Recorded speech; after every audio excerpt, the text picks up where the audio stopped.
ನಮ್ಮೊಂದಿಗೆ ಮಾಜಿ ಇಂಧನ ಸಚಿವ ಸುನಿಲ್ ಕುಮಾರ್ ಅವರು ಇದ್ದಾರೆ. ಸರ್ ನಮಸ್ತೆ. ಮೊದಲೇದಾಗಿ ಪವರ್ ಟಿವಿಯಲ್ಲಿ ಸುದ್ದಿ ಬಿತ್ತರಾಗಿತ್ತು, ಸ್ಮಾರ್ಟ್ ಮೀಟರಲ್ಲಿ ಒಟ್ಟಾರೆಯಾಗಿ ಹಗರಣ ಆಗಿದೆ ಅಂತ ಹೇಳಿ.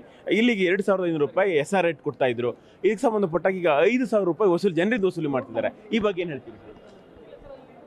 ರಾಜ್ಯದಲ್ಲಿ ಸ್ಮಾರ್ಟ್ ಮೀಟರ್ ಖರೀದಿ ಮತ್ತು ಆ ಟೆಂಡರ್ ಪ್ರಕ್ರಿಯೆಯಲ್ಲಿ ಭಾಳ ದೊಡ್ಡ ಪ್ರಮಾಣದ ದರ ಏರಿಕೆಯ ಪಟ್ಟಿನಲ್ಲಿ ವ್ಯತ್ಯಾಸ ಆಗಿದೆ ಎನ್ನುವಂಥದ್ದನ್ನು ನಿಮ್ಮ ಪವರ್ ಟಿವಿಯ ಮುಖಾಂತರ ಇವತ್ತು ಜನರಿಗೆ ಗೊತ್ತಾಗಿದೆ.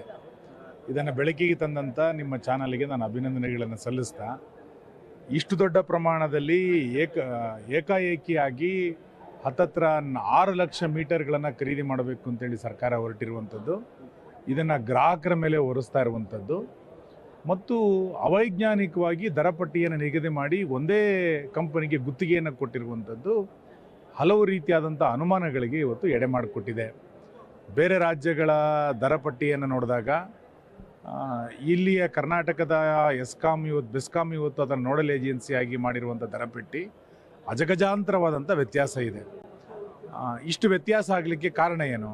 ಆ ತಮಿಳುನಾಡು ಅಥವಾ ಬೇರೆ ರಾಜ್ಯಗಳಲ್ಲಿರುವಂಥ ಸ್ಮಾರ್ಟ್ ಮೀಟ್ರಿಗೂ ಈಗ ಕರ್ನಾಟಕದಲ್ಲಿ ಕೊಡ್ತಾ ಇರುವಂಥ ಸ್ಮಾರ್ಟ್ ಮೀಟ್ರಿಗಿರುವಂಥ ಏನು ಕ್ವಾಲಿಟಿಲಿ ವ್ಯತ್ಯಾಸ ಆಗಿದೆ?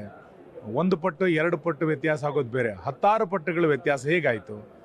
ಈ ಹಿನ್ನೆಲೆಯಲ್ಲಿ ಅಧಿಕಾರಿಗಳಿಂದ ತಪ್ಪಾಗಿದೆಯೋ ಅಥವಾ ಸಚಿವರ ಅಧ್ಯಕ್ಷತೆಯಲ್ಲಿರುವಂಥ ಬೋರ್ಡ್ನ ಮೀಟಿಂಗ್ಗಳಲ್ಲಿ ವ್ಯತ್ಯಾಸ ಆಗಿದೆಯೋ? ಈ ರೀತಿ ಹಲವು ರೀತಿಯಾದಂಥ ಅನುಮಾನಗಳು ಇದು ವ್ಯಕ್ತ ಆಗ್ತಾ ಇದೆ. ಯಾವುದೇ ಕಾರಣಕ್ಕೂ ಗ್ರಾಹಕರಿಗೆ ಹೊರೆ ಆಗಬಾರ್ದು, ಎಸ್ಕಾಂಗಳಿಗೆ ಹಣಕಾಸಿನ ಹೊರೆಗಳು ಆಗಬಾರ್ದು.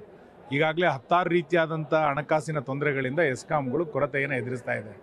ಈಗ ಹೊಸದಾಗಿ ಇವತ್ತು ಕೊರತೆಯನ್ನು ಎದುರಿಸ್ತಾ ಇರುವಂಥದ್ದು ಮತ್ತು 6 ಲಕ್ಷ ಮೀಟರ್ನು ಕೂಡ ಒಂದೇ ಕಂಪನಿಗೆ ಗುತ್ತಿಗೆಯನ್ನು ನೀಡಿರುವಂಥದ್ದು ಮತ್ತು ಅನುಮಾನಗಳಿಗೆ ಎಡೆಯನ್ನು ಮಾಡಿಕೊಟ್ಟಿದೆ ಮತ್ತು 10 ವರ್ಷ ಅದರ ಮೇಂಟೆನೆನ್ಸನ್ನು ಕೊಡ್ತಿರುವಂಥದ್ದು ಇದೊಂದು ಆಶ್ಚರ್ಯಕರವಾದಂಥ ವಿಷಯ.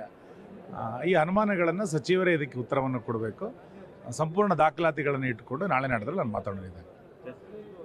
ಇದಿಷ್ಟು ಮಾಜಿ ಇಂಧನ ಸಚಿವ ಸುನಿಲ್ ಕುಮಾರ್ ಅವರ ಮಾತುಗಳು. ಕ್ಯಾಮ್ರಾಮನ್ ರಮೇಶ್ ಜೊತೆ ರೂಪೇಶ್ ಬೈಂದೂರು, ಪವರ್ ಟಿವಿ, ಬೆಂಗಳೂರು.